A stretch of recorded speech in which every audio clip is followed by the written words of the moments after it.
Pemirsa, pemilihan presiden masih 3 tahun lagi, tapi deklarasi calon-calon presiden marak dilakukan relawan. Sejumlah nama yang digadang-gadang oleh relawan adalah figur kepala daerah, menteri, hingga pimpinan parpol. Apa sih sebetulnya tujuan dari deklarasi dini ini? Tidak lain tidak bukan adalah untuk memoles calon mereka agar semakin populer dan ujung-ujungnya dilirik parpol. Malum, kan tidak semua figur populer yang dinilai punya kans sebagai capres itu memiliki kendaraan politik ya. Tapi yang sudah punya kendaraan politik pun belum tentu loh dilirik publik. Mungkin karena itu juga makanya Presiden Jokowi mempersilahkan para menterinya yang diantaranya adalah ketum parpol untuk berlomba-lomba menaikkan popularitas dan elektabilitas demi Pilpres 2024. Entah apa maksud dibalik restu presiden tersebut yang jelas jika ingin mengerek elektabilitas kinerja para menteri dan kepala daerah harus moncer dulu. Sebanyak apapun jumlah relawan, sebagus apapun hasil survei dan citra yang dipoles, keputusan siapa yang jadi capres tetap ada di tangan parpol. Akankah parpol mengikuti atau justru menutup mata atas kemauan relawan dan hasil survei? Inilah kontroversi selengkapnya, capres-capres polesan. Bersama saya, Zilvia Iskandar.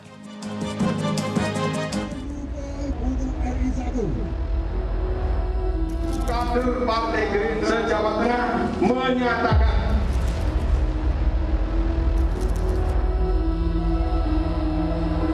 orang-orang yang ditunjuk dan diangkat oleh Bapak Presiden menjadi menteri ini adalah orang-orang yang dipercaya akan kualifikasi kemudian dalam tugas-tugas kesehariannya kemudian menyongsong 2024 tidak ada yang salah. Tidak ada masalah kalau Pak Jokowi memberikan keleluasaan kepada para menteri untuk tebar pesona.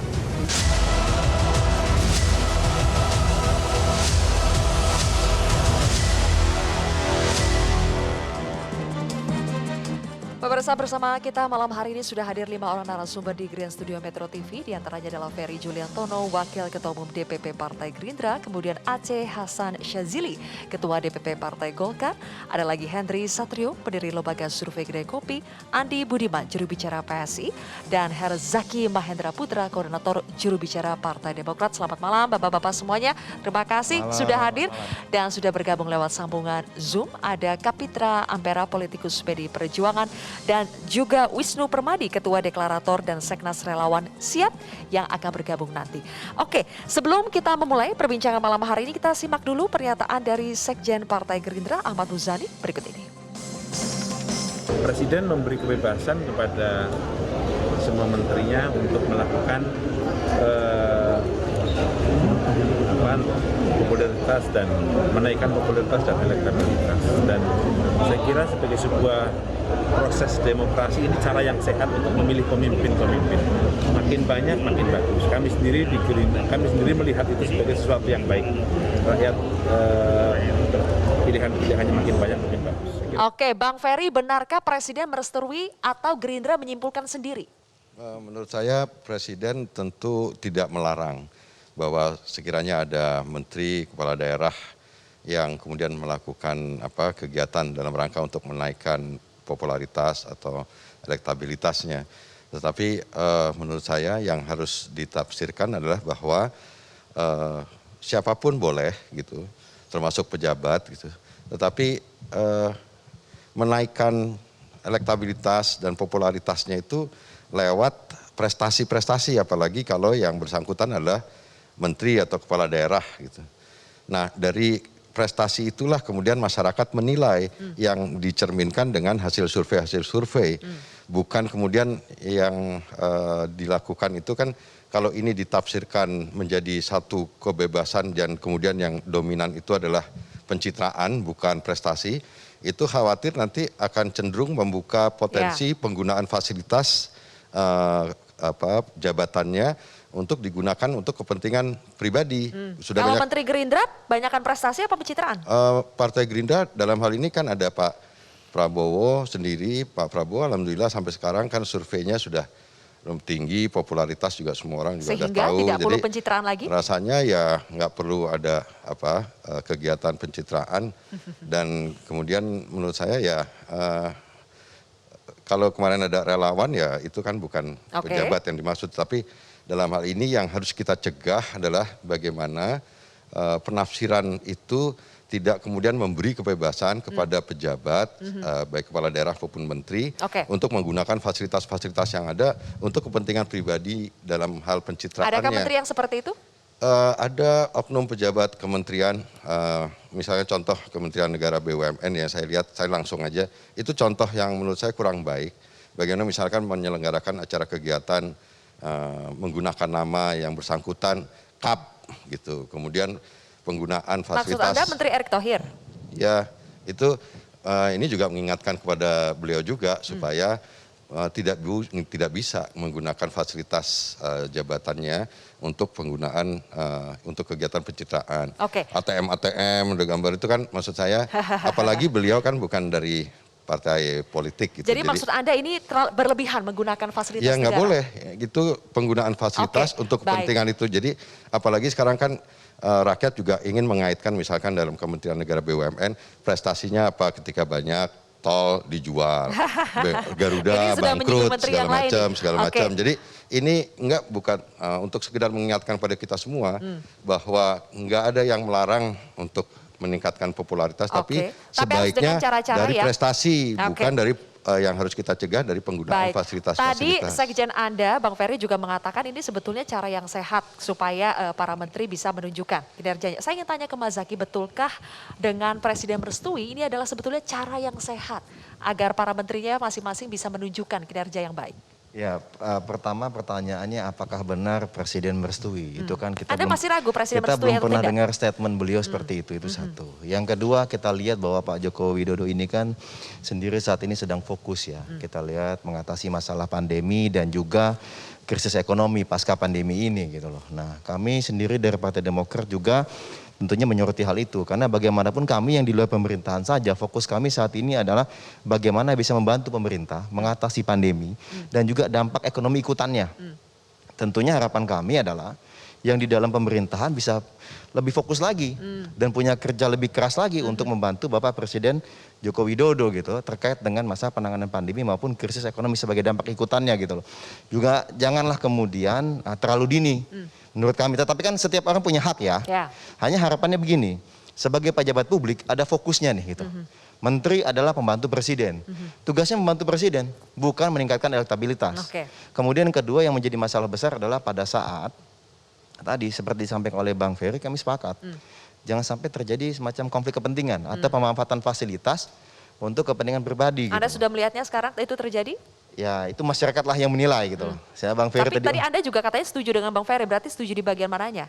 Kami setuju adalah bahwa jangan sampai kemudian pemerintah atau menteri atau pejabat publik manapun menggunakan fasilitas negara, fasilitas yang dibiayai oleh rakyat ya melalui APBN itu untuk kepentingan pribadi. Kalau upaya-upaya pencitraan atau upaya peningkatan elektabilitas melalui pencitraan itu kan jelas-jelas kan melanggar gitu loh. Tetapi sekarang ini sebenarnya namanya menteri, namanya kepala daerah ya, kalau ingin terlihat baik atau misalnya kinerjanya aja, bantu aja rakyat. Karena mohon maaf, alhamdulillah Demokrat selama 1 tahun lebih ini punya kenaikan elektabilitas. Kenapa? Fokus bantu rakyat. Apalagi yang di dalam pemerintahan. Di dalam pemerintahan juga ada gitu. Menko Perekonomian sekaligus Ketua Umum Partai Golkar, Kang Aceh. Jadi ini katanya sebaiknya jangan buru-buru lah mau naikin elektabilitas dulu. Mendingan fokus dulu, urusan kita sekarang masih banyak. Pak Erlangga gimana nih? Iya, pertama saya kira Pak Erlangga sebagai Menko Perekonomian dan juga sebagai Ketua Komite penanganan COVID dan pemulihan ekonomi nasional, beliau fokus terhadap tugas beliau dan hasilnya saya kira rakyat bisa melihat bahwa pandemi alhamdulillah menunjukkan tren yang terkendali. Ekonomi kita juga alhamdulillah pada kuartal kedua menunjukkan 7,7%. Dan itu sesungguhnya adalah satu kinerja yang tidak bisa dipisahkan dari peran yang dimiliki oleh Pak Erlangga Hartarto sebagai Menko Perekonomian dan sebagai KCPN. Walaupun tentu ada pihak-pihak lain juga yang terlibat di dalam proses pemulihan ekonomi tersebut. Nah, sebagai Menko Perekonomian dan pembantu Presiden, saya kira Pak Erlangga menunjukkan kinerja yang sangat positif. Namun demikian harus tahu bahwa ada tugas lain di luar Pak Erlangga adalah beliau sebagai ketua umum partai. Sehingga tugas-tugas kepartean pun, dan itu tidak dilakukan oleh Pak Erlangga sendiri.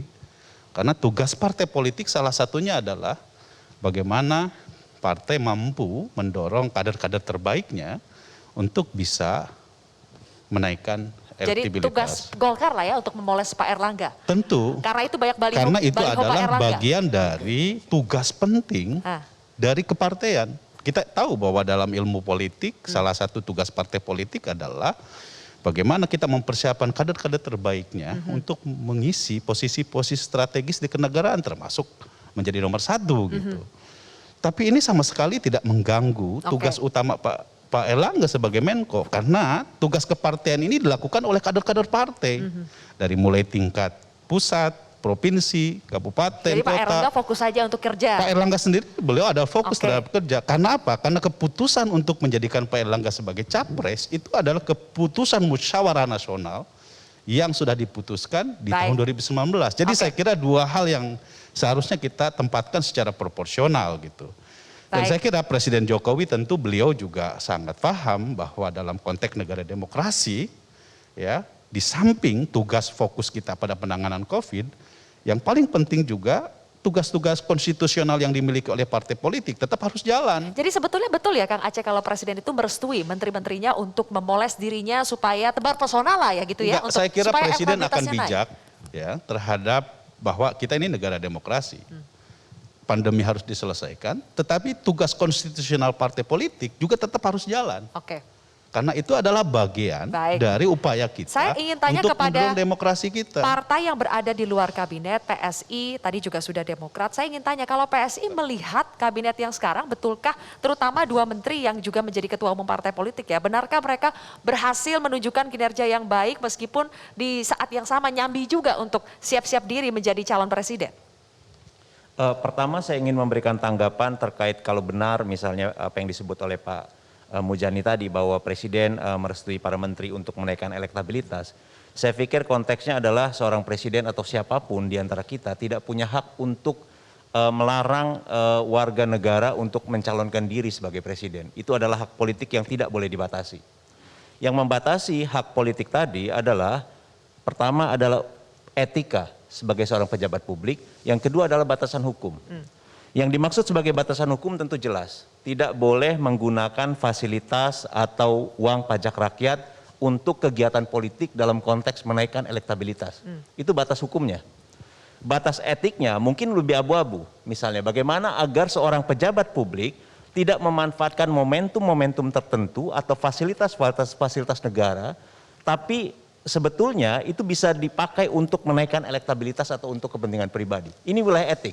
Nah, dalam soal wilayah etik ini, saya pikir demokrasi menyediakan sebuah instrumen yang bisa dipakai untuk menghukum orang-orang yang melanggar atau menabrak etika politik tadi dengan cara melontarkan kritik sebanyak-banyaknya kepada para pejabat negara yang menggunakan wilayah abu-abu tadi untuk kepentingan politik. Seperti forum ini misalnya. Jadi sekali lagi kalau saya berpikiran bahwa satu cara atau instrumen yang disediakan oleh demokrasi untuk mencegah hal seperti itu terjadi adalah kritik sebanyak mungkin. Persoalkan sebanyak mungkin pejabat negara yang memasuki wilayah abu-abu memanfaatkan fasilitas publik untuk kepentingan pribadinya. Nah, meskipun kalau saya juga melihat bahwa kita tidak melulu harus melihat fenomena pejabat negara, baik itu menteri atau kepala daerah mencalonkan diri sebagai seorang presiden atau menaikkan elektabilitas sebagai sesuatu yang negatif. Justru saya melihat peluang bahwa ini adalah kesempatan bagi mereka untuk bekerja sebaik-baiknya melayani rakyat. Kalau mereka misalnya gagal atau mereka dianggap mencederai kepentingan atau kepercayaan rakyat lewat cara-cara yang tidak etis tadi, hukumannya jelas.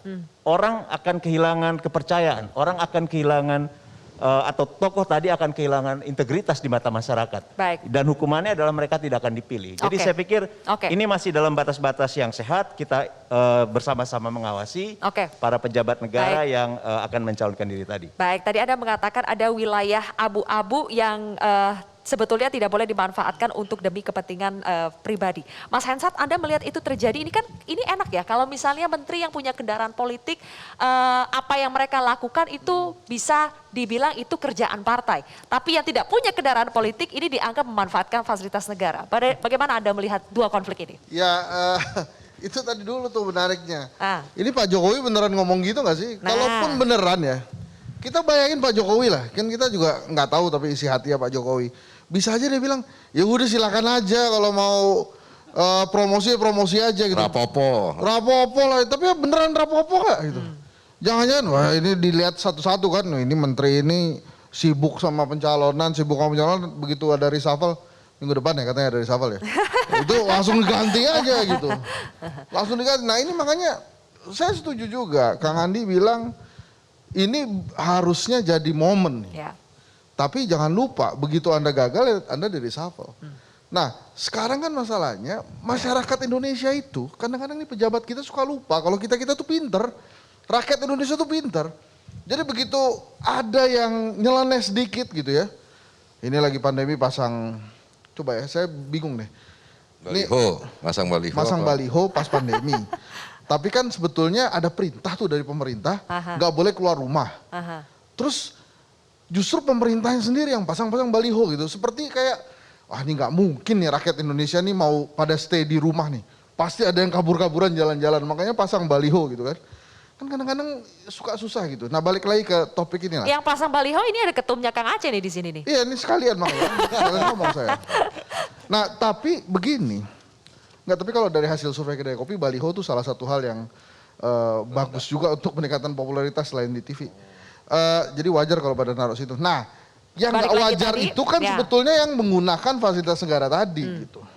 Menggunakan fasilitas-fasilitas yang ya oke lah dia menterinya. Kemudian mungkin ingin mempromosikan apa yang ada di pikiran dia seolah-olah inilah pemikiran dia. Tapi menurut saya memang ini wilayah yang sebetulnya Pak Jokowi sudah mempersiapkan reward and punishment-nya. Jadi kalau Anda nggak berhasil, ya pasti Anda akan kami geser. Jadi apalagi akan ada partai politik baru masuk. Jadi siap-siap kalau yang repot-repot dari profesional, menteri-menteri profesional, kalau Anda nggak perform kan bisa diganti. Tapi Mas Hendri, Anda betul melihat ya kalau misalnya mereka yang tidak punya kendaraan politik pasti akan lebih susah. Apa yang mereka lakukan pasti akan dianggap misalnya ya itu memanfaatkan fasilitas negara. Sementara yang punya partai politik lebih enak. Enggak, sebetulnya perdebatannya ada di panggung politiknya. Dia mau memanfaatkan panggung politik yang sebelah mana. Para kepala daerah yang kinclong-kinclong itu kan Mas Anies, Ridwan Kamil dan lain-lain. Itu kan dia sama sekali nggak punya kendaraan politik sebetulnya. Tapi dia punya panggung politik. Nah para menteri ini, mereka punya panggung walaupun nggak punya kendaraan. Jadi karena ada panggungnya ya dimanfaatkan. Yang paling enak itu ada panggung, ada kendaraan. Seperti menterinya ketumnya Bang Aceh atau ketumnya Bang Ferry. Tapi ini loh, tadi saya menunggu sebetulnya. Kenapa yang disebut hanya Prabowo? Kenapa Sandi nggak disebut? Gitu. Padahal kan sama-sama dari Gerindra tuh kan. Ini. Makanya karena nggak disebut, relawannya bergerak sendiri. Sekarang sudah ada relawan Sandi juga, terus ada relawan Anies juga. Nanti kita akan bincang-bincang lebih jauh. Sudah ada koordinator relawan Anies yang kita undang juga lewat Zoom. Pemirsa tetaplah bersama kami di Kontroversi.